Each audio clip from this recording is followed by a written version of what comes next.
Chapter 8. Ethan, our pack's head enforcer, more commonly known as Theron, assigned an enforcer I'd never met to go with us to Texas.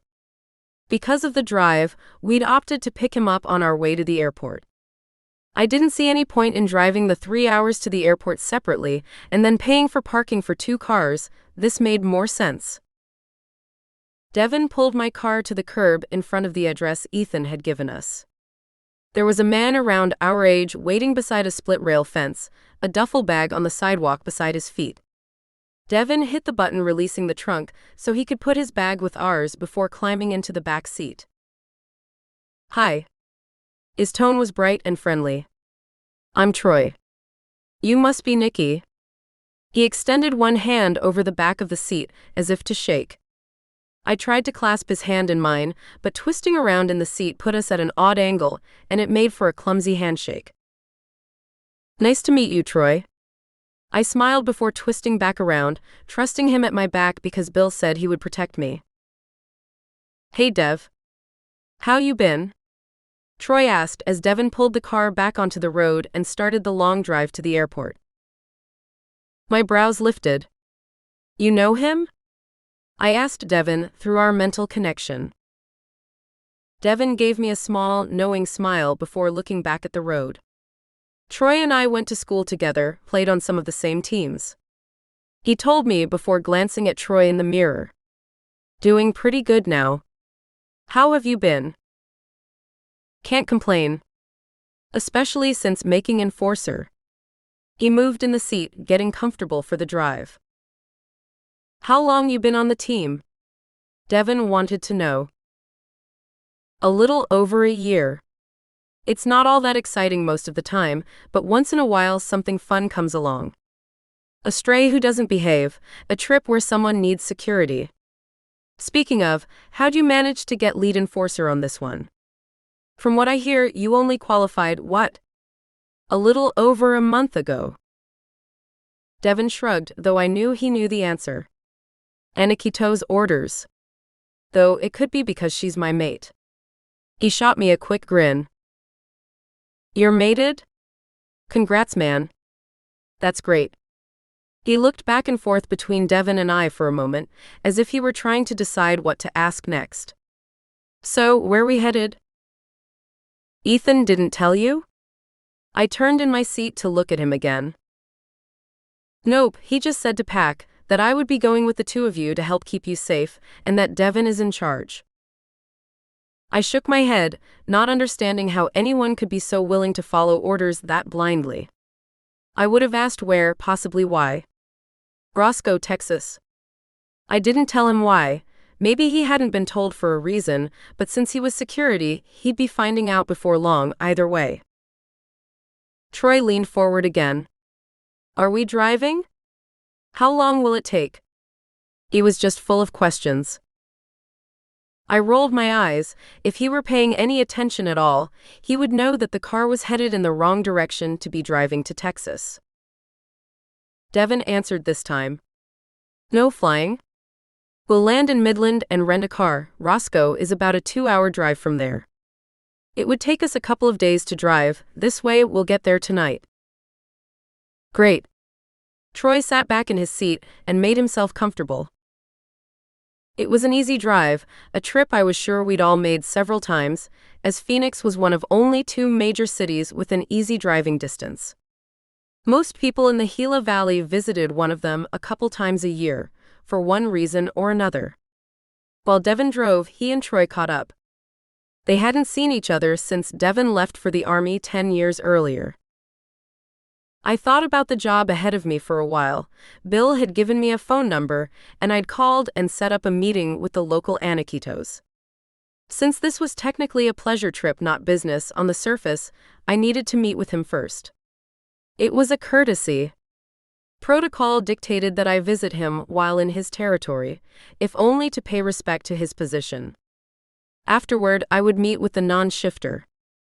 My information from Bill said her name was Alice Treadway and that she is in her mid-40s, married with 3 children. I considered that. If I already had an established life, I'm not sure I would want to shift, but I hadn't met Alice yet. Maybe there was something in her life that would make her want to attempt it. Either way, we were making the trip to sea. We were less than halfway to Phoenix when I pushed the matter out of my mind and leaned against the door, trying to get a little rest. I felt Devon laid one hand on my leg, and I drifted off listening to the familiar rumble of his voice. We made it to the airport with no trouble, leaving the car in long-term parking and taking the shuttle to the terminal. Sky Harbor was a huge complex of buildings, runways, roads, and parking lots. There were several terminals, and which one you needed depended on the airline you were flying with. I checked 3 times to be sure we had the right terminal before we made it into the building. I pulled a suitcase behind me, but Devon had insisted on carrying the only bag without wheels, saying that I didn't need to be hauling that kind of weight. I was convinced he was being silly, but I didn't bother saying so, knowing I would be wasting my time and breath. There wasn't much of a crowd, and we quickly checked our luggage. I stayed beside Devon as we snaked our way through security and found the gate for our flight. Starving, I stopped at one of the restaurants inside security and ordered myself some fried chicken. It wasn't the healthiest of meals, but it was high in protein and tasted outstanding. Apparently, what they say about things tasting better when you're hungry is true. I knew the chicken wasn't all that good, but at that moment, it was some of the best I'd had in a long time. The first half of our flight was uneventful. We took off on time and landed in Albuquerque early. My first experience at switching planes halfway to our destination was a bit of a challenge. Making it from one end of the airport to a terminal on the other end, in under an hour, with 2 overprotective men was only half of it. Despite having eaten in Phoenix barely an hour and a half earlier, the smell of food coming from different vendors as we made our way down the length of the airport made me realize I was hungry again. Trying to maneuver through the crowded, unfamiliar airport with a man on either side, acting as though anyone in the crowd could be a hidden assassin, was a nightmare. When I said I was hungry and wanted to stop at one of the many shops offering food, you would have thought I'd suggested that we all run naked through a crowded mall. They argued about the safety of my going inside for food, especially in this crowd, and against my being trapped in line in case something happened. Finally, they decided that I would wait outside with one while the other got my food. I sat and waited along a wall of chairs near the food stand, with Troy standing at attention in front of me. He scanned the area carefully, checking in every direction for anything that could be a threat. He took the situation far more seriously than I thought necessary, but I knew I couldn't change anything by complaining. I was getting the food I wanted, and that was what mattered at the moment. We made it to the gate as they started loading our flight, and found our seats with plenty of time for me to eat the food Devon had gotten for me before we took off. This time, we were in the air for less than an hour before landing again.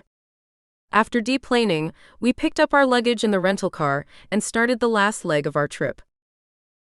I tried to stretch in the car, but it was too cramped. As mileage signs flashed past, I saw we were nearly in Roscoe. I was ready for the end of the car trip. Less than 10 miles left. I tilted my head back until it rested on the headrest.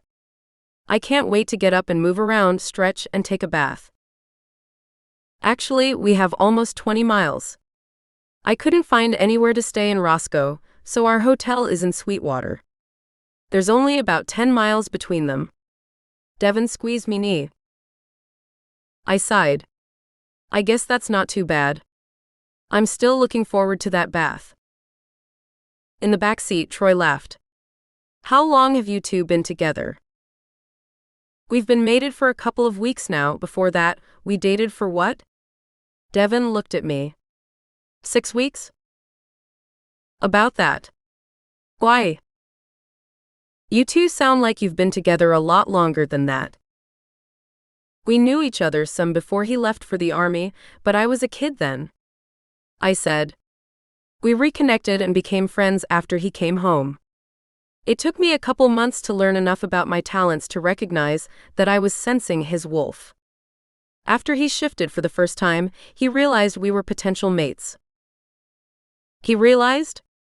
Why didn't you know? I'd only known about the kitsune for a couple weeks when I ran into Devon again. I had no idea about mating until he told me. I remember hearing about it. How you didn't know anything about us until you suddenly shifted at the beginning of the summer. It's been a busy summer. No shit. We all fell silent again, and I watched as farmland dotted with pumpjacks roll by. There were a few scattered pumpjacks running slowly up and down over their wells, but most were stationary and looked like they'd been that way for some time. I guess there wasn't as much oil in the area as there once had been. We passed a small town on one side of the interstate, but it was soon gone, so small that if you weren't careful you could miss it. I realized after we'd passed it that it was Roscoe. A few minutes later, Devon pulled off the interstate and into another town not a whole lot larger than the one we'd driven past. Our hotel was right off the interstate, so we didn't have to go hunting for it. We unloaded everyone's luggage and took it with us, so we wouldn't have to come back for it later. Devon checked in at the front desk and got our keys while Troy stood beside me and watched for a threat.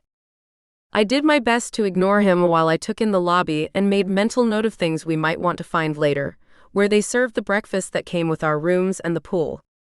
Devon joined us with the keys, and we went in search of our rooms. We had a pair of adjoining rooms on the third floor, the top floor of the hotel. Devon gave Troy the key to one room and let us into ours. It was a small room with a king-size bed as the main feature. There was a small seating area on one side of the bed with a table and a pair of padded chairs, and a dresser with screen mounted over it along the wall at the foot of the bed. A large mirror and a countertop with a sink were near the back of the room. It had a closet on one side and the door that obviously led into the bathroom on the other. I stashed our luggage in the closet while Devon opened the adjoining door and got Troy to open his. I heard their voices as they talked while I pulled out my bath oil and clothes so I could take a bath. I took them into the bathroom and got things ready, then went back to Devon.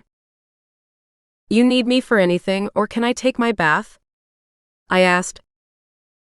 "We're good, go take your bath. But don't lock the door. I want to be able to get in if you have a problem." I placed a soft kiss on his forehead and then left him where he sat at the table in Troy's room, talking. I headed for the tub. The water felt heavenly, the cool, weightless sensation refreshed me, and when I got out, I felt almost as good as when I'd gotten up that morning. After dressing and combing out my hair, I went in search of Devon. I found him sitting right where I'd left him when I'd headed for the bathroom. It looked like he hadn't even moved. "How was your bath?" he asked as I stepped through the open doors. "Good, I feel much better." I stopped beside him. He wrapped an arm around my hips and pulled me against him. This time I noticed that Troy's room was a mirror image of ours. We were just discussing what to do this evening. He tilted his head back to look up at me. Troy watched us silent. "I don't really care. I'm perfectly all right with spending the evening in, resting up for tomorrow. As long as there's food involved." Devon laughed. "Hungry again?"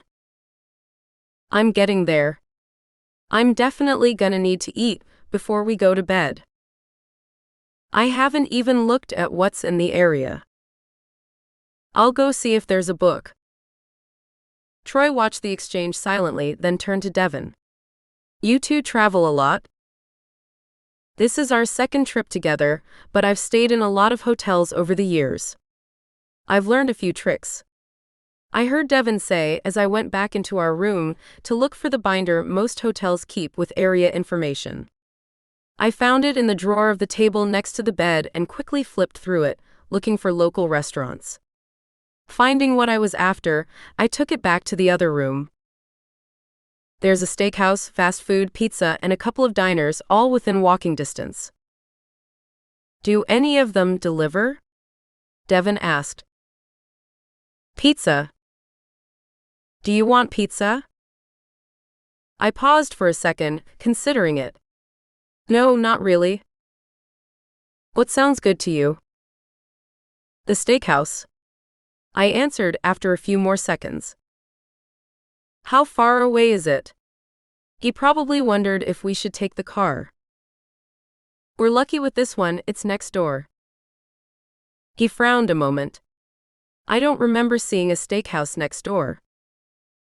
According to the map, it's off the rear of the property. There's even a walkway from here to there. He glanced at Troy, his brows lifted as if asking his opinion. Troy shrugged, the look on his face seemed to say, why not? All right. Devon looked at the time. Does it say how late they're open?